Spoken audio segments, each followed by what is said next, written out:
I just kind of want to Sure. start off uh, I'm sure like you said, you've been crisscrossing the state, you've been going to different places. Kind of tell voters again uh, why they should vote for you and some of the main things you want to focus on if you are elected senator. Sure. So let's talk about shifting dynamics. The dynamics from the beginning of this race were all about Bill Cassidy. I was always inundated with the common refrain, anybody but Cassidy, anybody but Cassidy. And and that's what drove that election. It drove the turnout, except for the anger against the governor having to do with those amendments. That was a driving force too.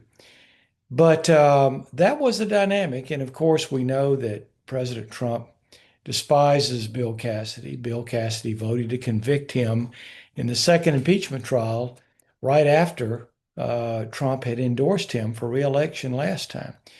So this race, no matter how we built narratives, you couldn't get past the fact that people were turning out mainly to vote out Cassidy. And that's what happened.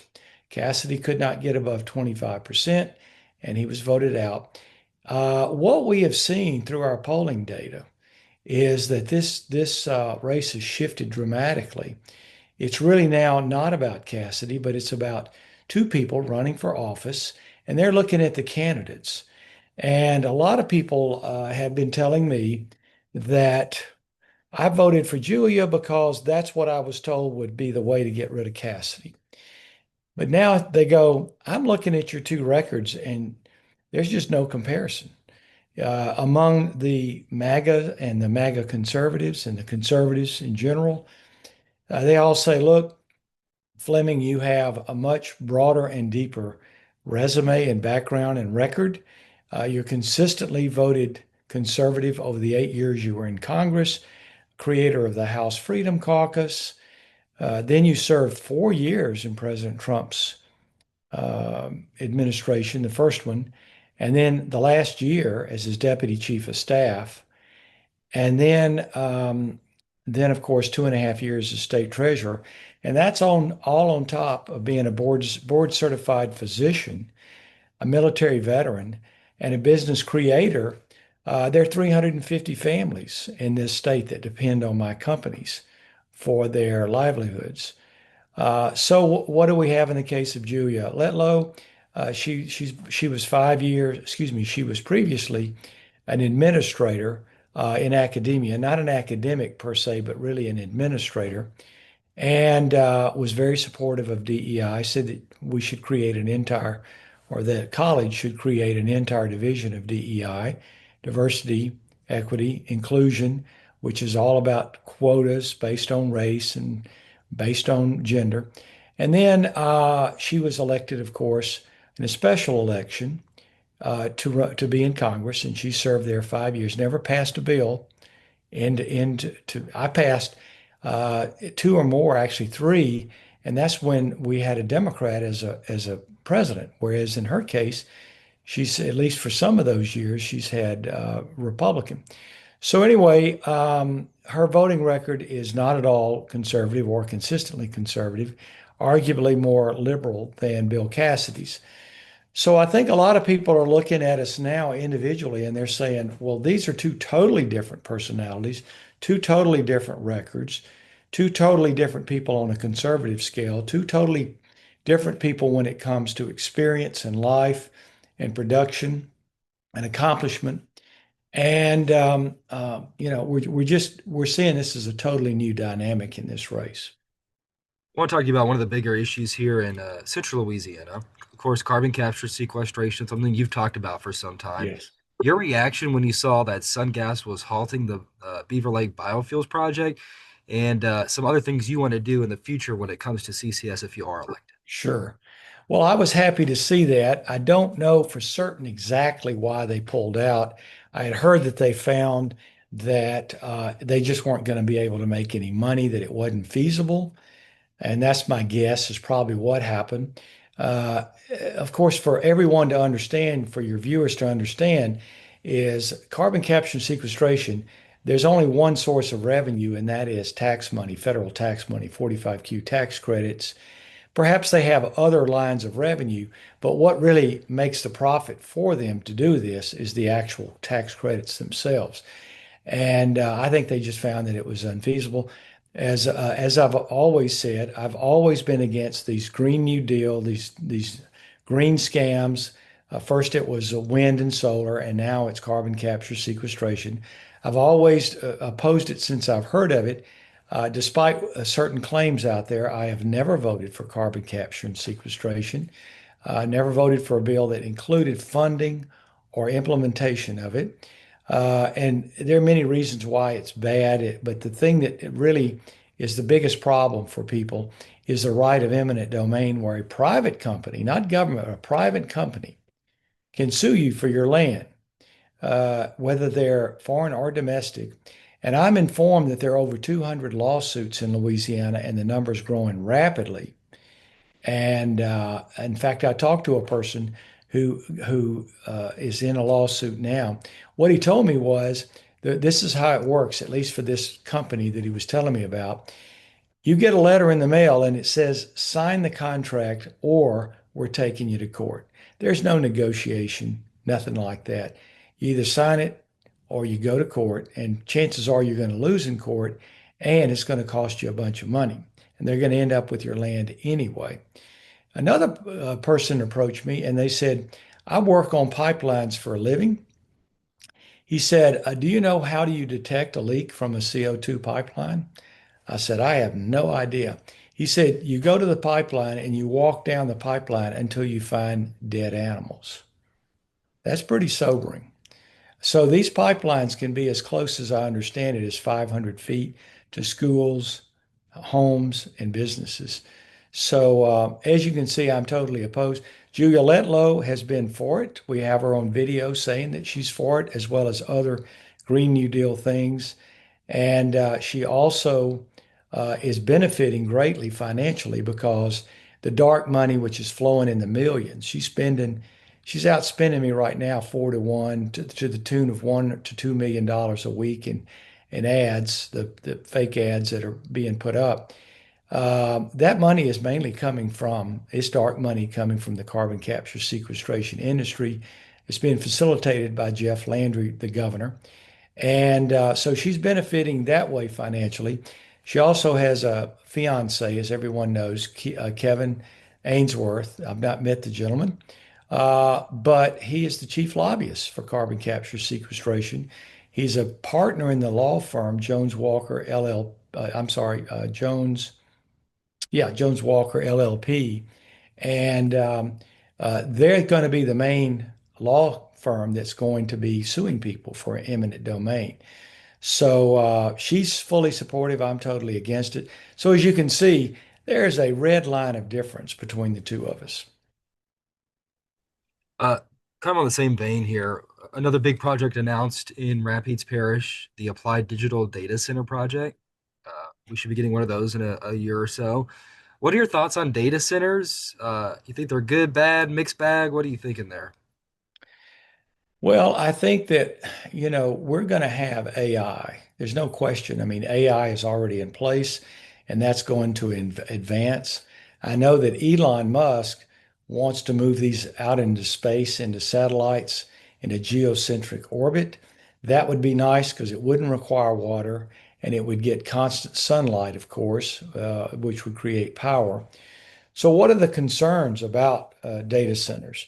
Number one is the impact on water and energy. People don't want to see their water bills go up. They want to have access to clean water, of course, and they don't want to see their power bills go up. Also, I'm told they can be noisy, so there's a noise mitigation issue there. And the other thing is a surveillance society like they have in China. These data centers will facilitate that if we allow it. But here's the thing. There's no reason why we can't pass regulations, both on a federal and in a state level, that makes it where they lower water costs by doing more than their part with that. The same with energy, because these are wealthy, wealthy companies. They got plenty of money. And we can put limits on surveillance. For heaven's sakes, that's all up to law, whether you have, cameras at red lights or whatever. The surveillance state is something that has everything to do with laws and regulations. So I think that if they're properly controlled and regulated, they can be a benefit to society. But if not, they could be a problem. What are your thoughts on the Iran conflict that's been going on for quite some time? I know we had the peace deal negotiation kind of make a breakthrough, I believe yesterday. Your thoughts on that and what you'd like to see Sure. happen there? Well, I was in Congress when the original deal was done with Iran, the JCPOA. That was a brainchild of Barack Obama. It was a deal that had to have a vote from Congress, and I opposed the deal because it included sending billions of dollars in cash pallets to Iran, which they would eventually, we knew, give it over to terrorists, which they have, and they've killed Americans with that. The second thing is that it included a pinky swear that they will never enrich uranium. And we know they've done just that. They've created bombs. They now have ballistic missile capability. So I voted against it, and so did most conservative Republicans. But there were enough Republicans that voted for this deal under Barack Obama that it got passed. And now we've had to live under that threat ever since. So I support President Trump and what he's doing. He's using military, economic, and political pressure to force them to the negotiating table and finally to cut a deal where we stop the enrichment, we get all the enriched material back, we open up the Strait of Hormuz, and hopefully we end up with a much better society there that's not under a theocracy like it has been. But it's difficult, I admit, and there has been some loss of life. But look, under previous presidents, what would have happened is we would have gone in there with 100,000 troops, and we would have fought for 2 years, and we'd end up, with probably 5,000 lives lost. So I think this is a smarter approach to it, and I think we're going to come out with good results. One of the big things we hear about here in Central Louisiana as well is infrastructure as a whole, right? What are some things that the Senate could do, you as a senator could do to try and get some money for areas out here that seem neglected, especially when you get above I-10? Yes. Well, look, we're wasting so much money up there in Washington. It's just unbelievable. And yet our infrastructure is going unaddressed.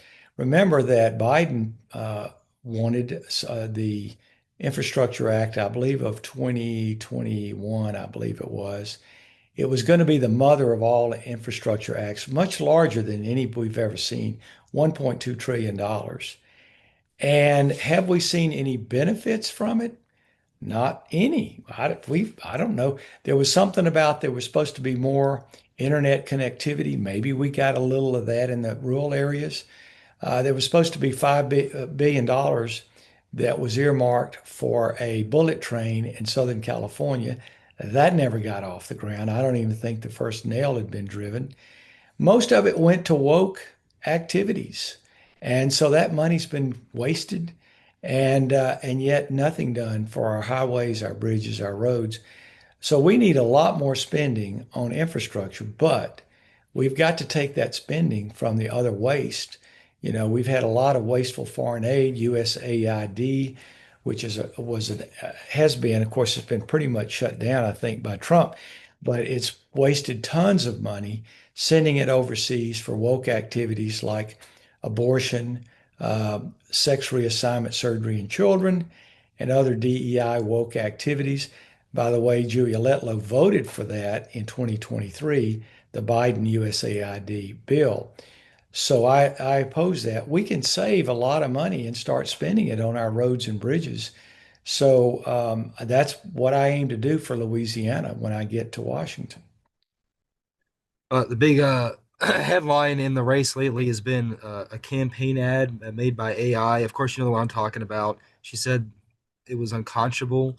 Your thoughts on that and the reaction that's come out of that? Well, I've not run any AI ads. Now, Julia Letlow has run millions of dollars of AI ads. I think the one people remember the most is one that has my configuration, if you will, driving a school bus, which is full of illegal immigrants. I think that's disgusting. It's a lie. I've never I've never supported illegal immigration. In fact, my voting record is 96% protecting the borders and against illegal immigrants. Hers is only 65%, much lower.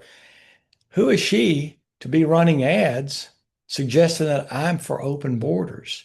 She also has AI ads running that connect me to 9/11, which I'm not connected to at all, saying that I worked for Dr. Fauci, which I never did, saying that I received money or worked for Saudi Arabia. I never have. Big Pharma, never have done that either. Claiming that I was not in the White House with President Trump. I was his deputy chief of staff for almost a year. So she's been using that. And it's interesting that there are a few AI ads, which I've not created or used as in advertising, that are parody ads of her. And she has the gall, the audacity to complain about that when I'm not even running any ads like that. And she is. So I don't get it. I don't understand. And I haven't heard any news outlet complain. I mean, I know good and well, Stephen, you've seen that bus ad, haven't you? I don't know if I've seen that one actually. You've never seen the I don't yellow think bus so. ad? I'm gonna look Millions at of it now. dollars you spent. It's been out there and nobody said I've complained about it because it's dishonest. She's not, but nobody else seems to mind about it. But there's one or two little parodies of her, and all of a sudden, she makes a huge deal out of it. And the people supporting her, like Jeff Landry. Jeff Landry's running her campaign. He's the one raising the dark money from the carbon capture and sequestration industry. So obviously, he's going to say things that to benefit her and to attack me because he doesn't want me to get elected. He knows I'm going after carbon sequestration. So I would just say that, look, these AI ads are here to stay. But when it comes to tasteful ads, hers have been anything but that. But she acts all innocent about it. But I mean, these are ads supporting her campaign. There's just no question that she's been promoting those, and the people around her have as well. There's been a lot of I don't know if op-eds are the right word, but commentaries and stuff saying the race has seemed to getting a lot of gotten nasty over the past couple of weeks. Your thoughts on that? Do you think it's gotten worse? Well, it has, but again, it's all coming out of the Letlow campaign. Um, Again, the you can't turn a TV on without it saying one of those 10 different things that I've outlined for you. They're all attacking me. Now, we have some ads up. Ours are compare and contrast ads. It talks about me and my background. What is that? I'm a board certified physician, a military veteran, a job creator. I still employ 350 employees. I support 350 families from Louisiana through my businesses that I started years ago and continue to operate today. Served 8 years in Congress, was one of the founders of the House Freedom Caucus, which is the most conservative part of the House. Went and served 4 years in the Trump administration, including the Trump White House, and now 2.5 years as state treasurer.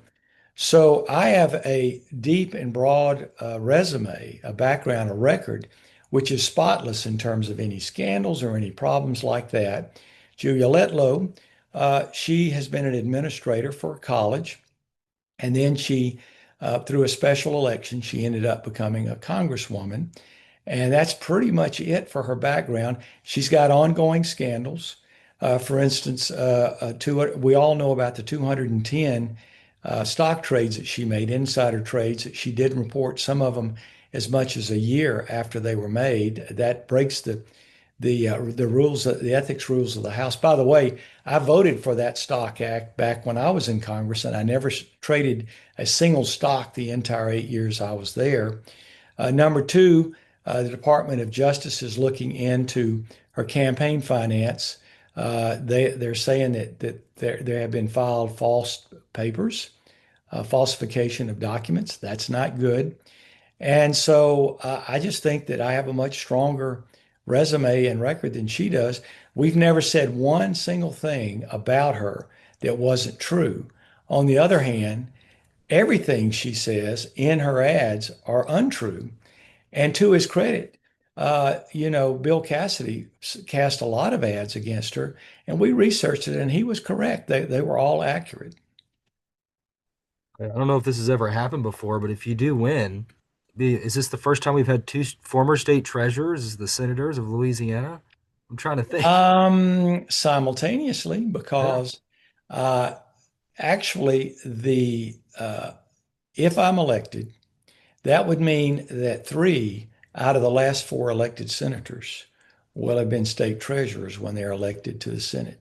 That begins with Mary Landrieu, then John Kennedy, and then myself. interesting. Anything else before I let you go?